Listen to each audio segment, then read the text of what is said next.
As a columnist, it's my job to provoke opinion on the issues important to Brevard, and my guest today is easy to get going. Bill Mick is host of Bill Mick Live on WMMB Radio, 1240 AM.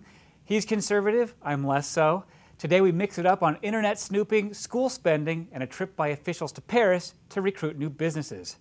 I also asked Bill for insight on the talk radio business and how he prepares every morning to deal with local callers. Also coming up in the program, public interest curator Alice Garwood has a look at what Florida Today readers are saying in their letters to the editor. First, our takes on the day's top issues with Bill Mick. Watch. Bill, let's talk about one of the stories that's in the national news but with a local angle. That is the snooping by the National Security Agency on all of our internet information. There was the PRISM program, but also they're tapping the lines directly. I want to get your take on this. Which Central Florida congressman said this about that vacuuming up of internet communications?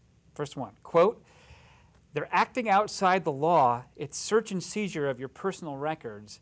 The number one job of our federal government is to safeguard our personal liberty." Who do you think said that? You would guess Bill Posey, but my guess is going to be Alan Grayson. That's Bill Posey. Was it? Okay, now, next quote. "This is not North Korea. This is not Maoist China. This is not East Germany. This is the United States of America. If we put the word freedom on our stamps, then we should put it in our lives too." Is that one Alan Grayson? That one's Alan Grayson. So what's going on here? We've got a pretty conservative Republican and a pretty darn liberal Democrat who both seem to be on the same side here, but there seems to be a third party too, which is, hey, don't be telling people about this. Homeland Security matters to us more so than our privacy. How's your audience taking this? My audience doesn't like it much at all, and neither do I. I'm really disappointed in the prominent Republicans who are coming out and saying, this is a national security issue. Snowden's a traitor. He needs to be brought to justice. Snowden, and Dick Cheney just did it over the weekend. Snowden is a patriot. He is someone who saw something his government was doing that was against the Constitution, that violates the law. And while we have a certain amount of legitimate concern over terror attacks and the like, if this were actually working as they say it is, would Boston have happened? It's amazing to me that they can tout, well, this has stopped and saved X number of terror attacks. They're not coming out with any details right now. And I'm not so sure that they should. If your anti-terror efforts are going to be successful, it's important that the methods that you use and those people who are conducting those operations be protected in their ability to continue to do the job. But when you're willy-nilly spying on American citizens and their electronic communications, it's a problem. State of New Jersey had a law in play last week we talked about on the show. Don't know if they passed it yet or not, but they want policemen at the scene of a car crash to be able to seize your cell phone, check the records to see if you were on the phone at the time of the crash. It's illegal to use a handheld device in New Jersey right now. They just want to make it clear in the law that law enforcement can seize and search your cell phone without a warrant after an automobile accident. It's clearly anti-Fourth Amendment. It's clearly against the Constitution, yet because of our electronic society and the way we handle these devices, a huge part of our lives every day, they want to go to the safety side of things and use that as an excuse to violate the Constitution. I think a limited amount of these international calls and taking a look at what's going on, who's calling who, for how long, where are they calling from, that makes some sense in a world where terrorism is imported to our country from predominantly the Middle East. Take a look and see. But to snoop on every American, my audience doesn't like it, neither do I. You said that Edward Snowden, the whistleblower, former contractor for the NSA, was a patriot. Certainly his act of blowing the whistle, leaking some documents to the press was an act of civil disobedience. What do you make of Senator Bill Nelson, to some degree Marco Rubio, and others who think it was more treasonous of him to now be talking to the Chinese government or being in Hong Kong instead of staying here and taking it like other whistleblowers have? Well, the question is, how much legitimate fear does he have for his safety? And when you have prominent Republicans and Democrats calling the guy a traitor, he broke this initially through The Guardian. Did he have a trust of the United States press that had a very cozy relationship with the Obama administration? And I don't blame him for going where he's gone. If he starts leaking information to the Chinese, maybe he is a traitor. But right now, he's a patriot for what he's tried to stop our government from doing to us. Do you think that the privacy issue is something that is going to become an issue in the next election, or do you think by 2014, 2016, we'll have forgotten about all of this? Certainly will be in play in 2014, 2016. You hope it's in play. It has to go in conjunction with Benghazi, with the IRS and their attack on conservative groups that wanted tax-exempt status, and more information is developing on that by the day. Just had a story this morning that IRS officials testifying to Congress last week are saying, yes, we were working this in Washington. It wasn't just Cincinnati, as the IRS has been saying all along. So there's contradictory information coming out. These investigations are going to be long-term. I think we've got a pattern of lying by the Obama administration that ultimately the buck does stop with him or his appointee. Somebody knew this was going on. It appears to be election related. It appears to be election fraud related and trying to tamp down opposing votes. So I think it will play out, at least for the conservatives, in the next election. Maybe it's a rallying point to try to have some common sense when we go to the polls next time. Well, from a press standpoint, I can say that I don't think that the media, at least not the mainstream news media, is in Obama's pocket at this point. After the AP scandal. I have seen nothing but very aggressive follow-up coverage and more probing coverage on just about every one of these issues that have come up. Not so much Benghazi, but definitely the IRS issue, this whole, it started out with the seizure of Associated Press records. Now it's turning into a whole bunch more scoops and other stories and revelations on James the Rosen NSA at and Fox spying, News. those kinds of things, yeah. I had a theory, and I brought it up on your show after the last election when Mitt Romney lost to Barack Obama, that it seemed like it would behoove the Republican Party on a national level to become really the party of privacy. There really hasn't been, neither one of these parties has really taken that mantle, has really seized the freedom and privacy issue. The Republican Party has had this, since it sort of adopted this Southern strategy, more of a issue on social issues where it's about legislating your morality and your behavior, while the libertarian wing of the Republican Party seems to be more about, hey, wait a minute, let's talk more about letting everybody be free, staying out of people's personal lives. What do you think? I think the Libertarian Party, or wing of the party, has it pretty much right.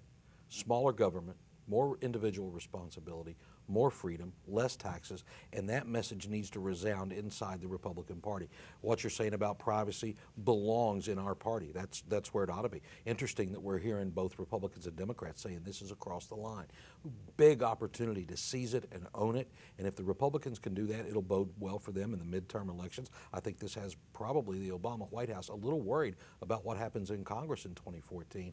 It can carry through to 2016 in spite of recent reports of Lindsey Graham and others on the immigration issue, and if we don't do something now, that we might as well hand it over to the Democrats for the foreseeable future. I disagree.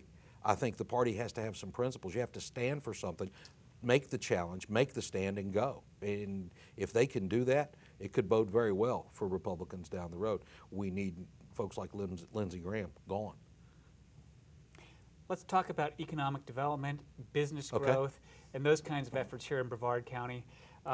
You asked your audience about the latest trip that some people from Florida are making to try to grow jobs here in Florida. Explain.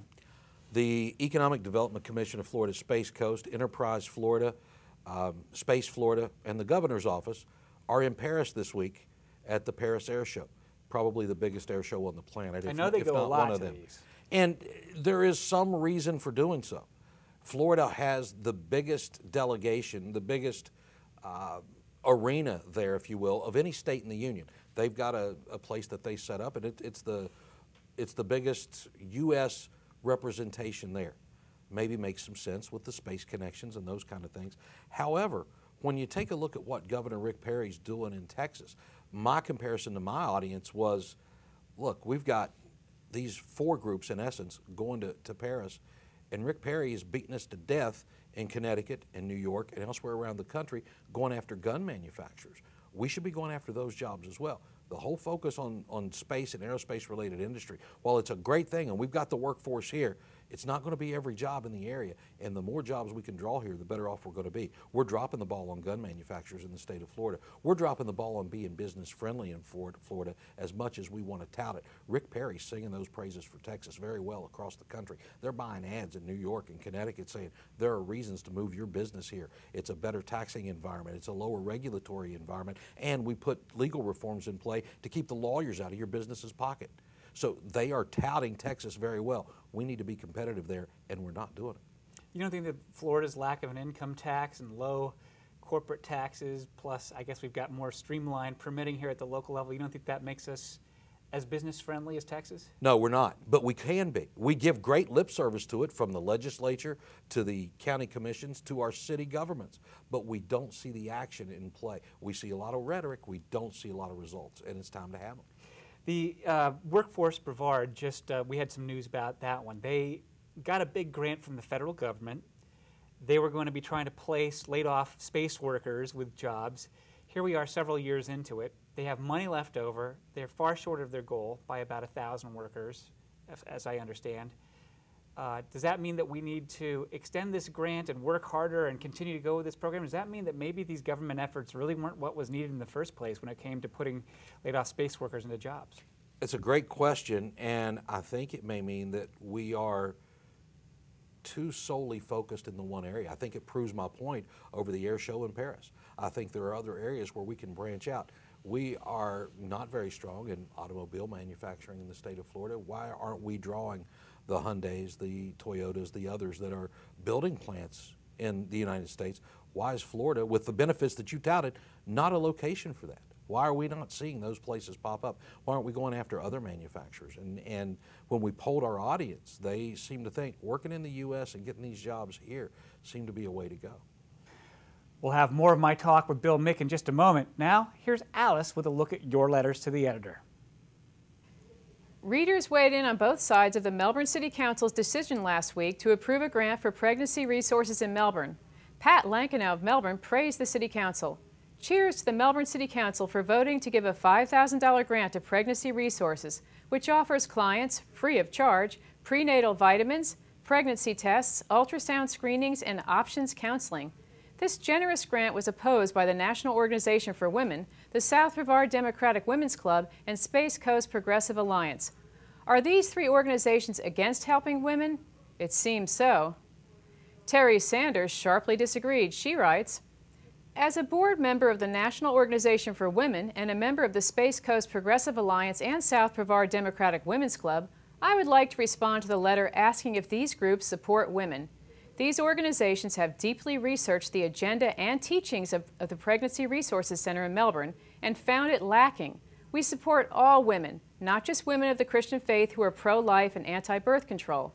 We also believe organizations should be truthful in their advertising and open and honest about their services."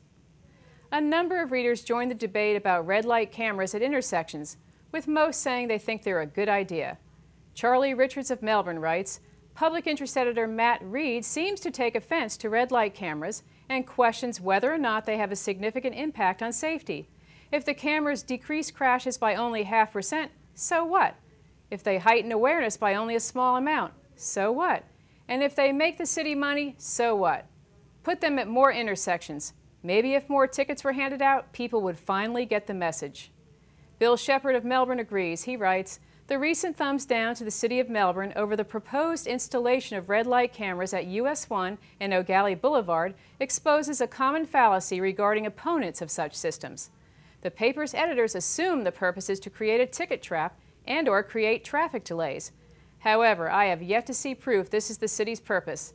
As stated by those proposing to install the system, the primary purpose is to create a safer driving situation for this intersection." I'm Alice Garwood, Public Interest Curator for Florida Today.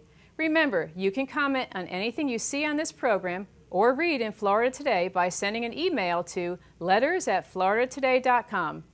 My tip for getting published: focus on Brevard issues and keep it to 200 words or less.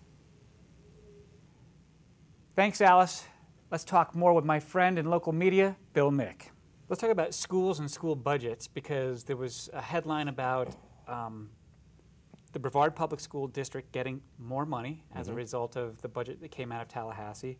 Superintendent Brian Bingley has proposed some changes to their budget savings for the next year, looking to save or shift $25 million instead of about 30 or more.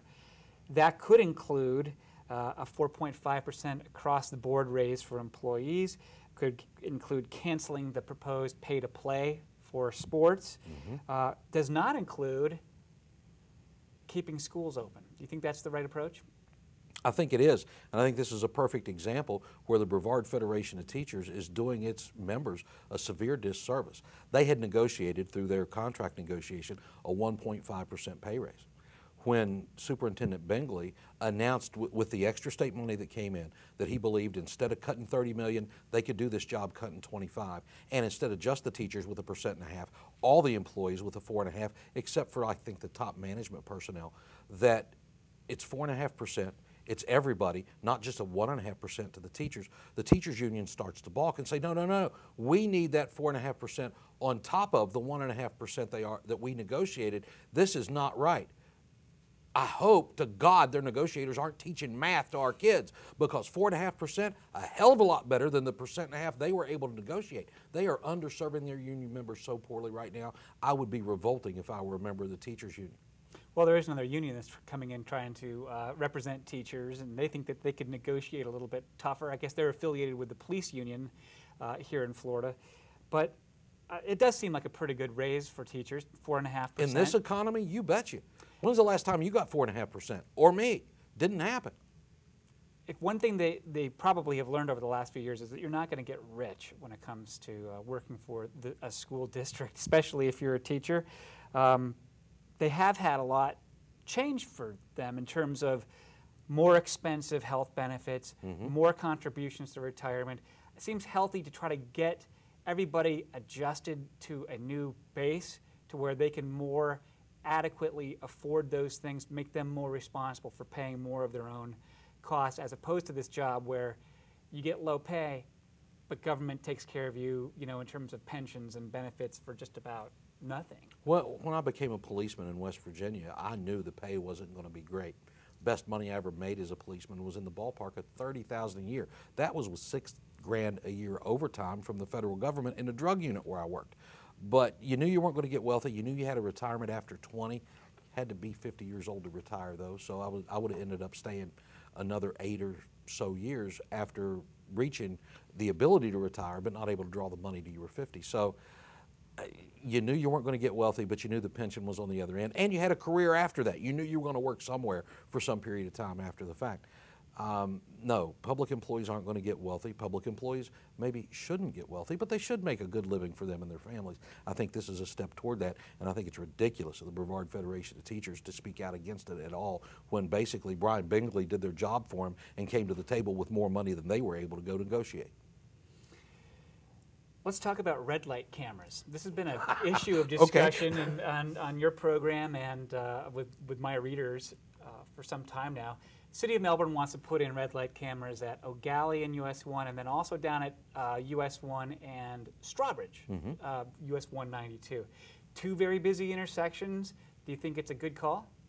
I think it's a horrendous call. I don't think there's any data to back it up. I know you did a story just a week or so ago, said the numbers aren't there, saying that the accidents are justifying these cameras being in place. When I was in law enforcement, I did a good number of years working on the road, and some of that involved traffic work. Way too much of it involved working car accidents. And we had a particular intersection that was experiencing accidents. We'd patrol that area a little more heavily. We'd start writing some tickets in that area. Word got out, you don't run the red light at such and such an intersection because you're going to get a ticket if you do. It's that simple, and it's that easy a use of your personnel. This is a money grab, pure and simple. The amount of accidents, the amount of injuries don't justify these cameras being in play. It's a money grab on the part of the City of Melbourne, and it always has been. And the voters should get rid of the city council people and the mayor that supported this idea. Well, I don't think that they're necessary, given that there's a very small number of accidents at both of these intersections. There didn't appear to be any effort by the contractor for the camera operator to find the intersections with the highest number of red light related wrecks, just the highest volumes of traffic. Exactly.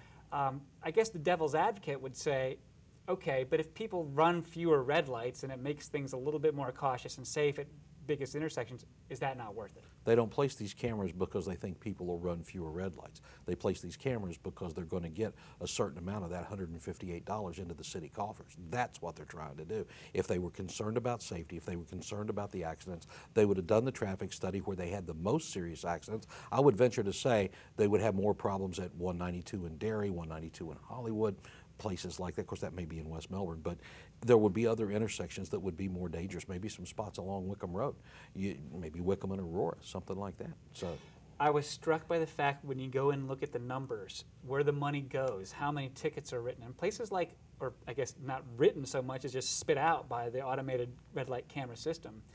In Palm Bay, they gave out thousands and thousands of tickets. They made from three intersections along Malabar Road.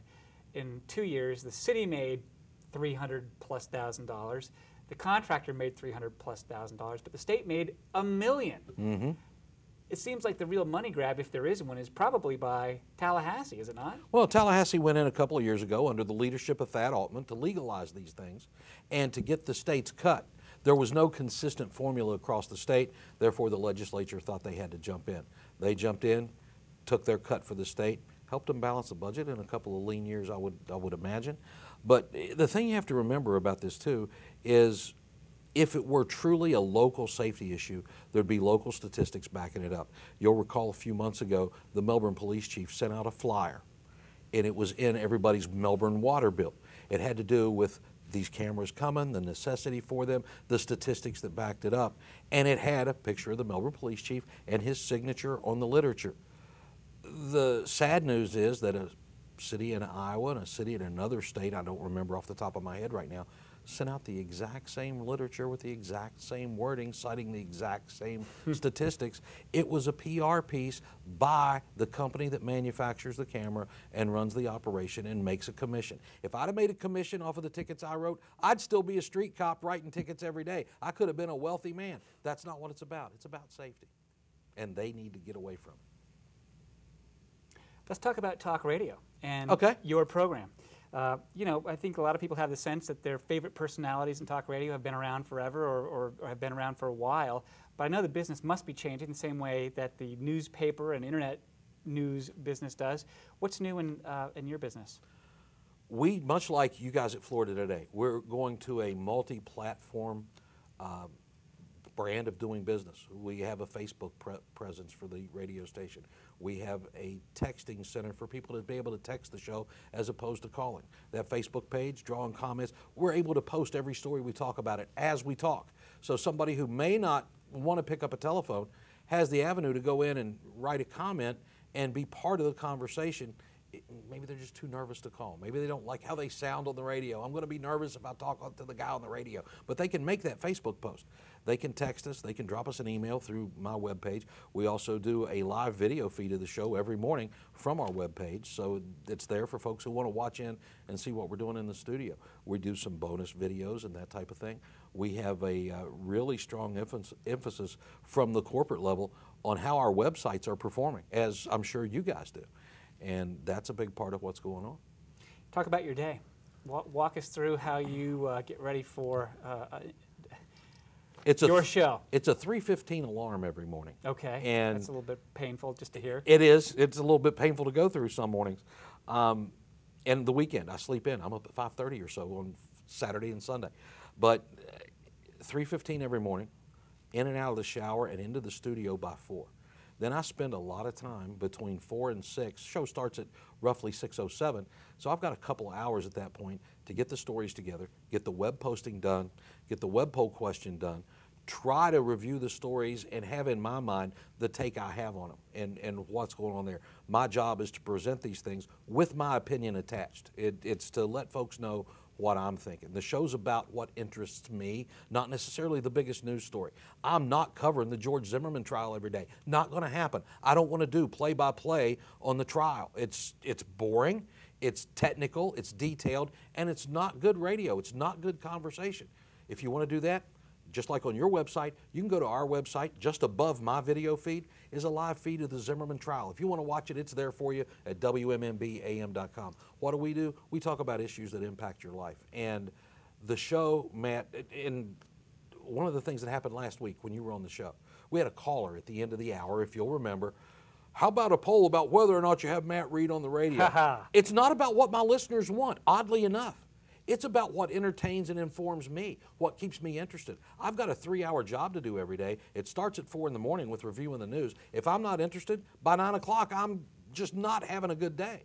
So it's got to be something that I'm passionate about. One of the things I like about having you on the show is you bring a perspective that I don't have, that I can't have. You come from a career in the press. You come from a career in media. You come from an investigative journalist background. I come from a cop background. There we have a little bit of similarity. But our takes on things are different enough to keep me interested. And my goal for my audience is to realize that if they can't listen to somebody that disagrees with them, they'll never understand why. And if you don't understand why, how do you know if your argument's valid or not? It will either bolster your position or maybe cause you to reevaluate. If we're not strong enough to think, maybe we're not strong enough to play in talk radio. So how am I going over with your audience? It's interesting because the more vocal part of my audience is that more strongly conservative side. I'm going to hear more from them than I'm going to hear from anybody else. In private conversation, I hear folks saying, you know what, I like Matt being on. I don't always like what he says, but it makes me think. Again, it's not about what they like and not like anyway. It's about what I like and what I think is viable for the discussion.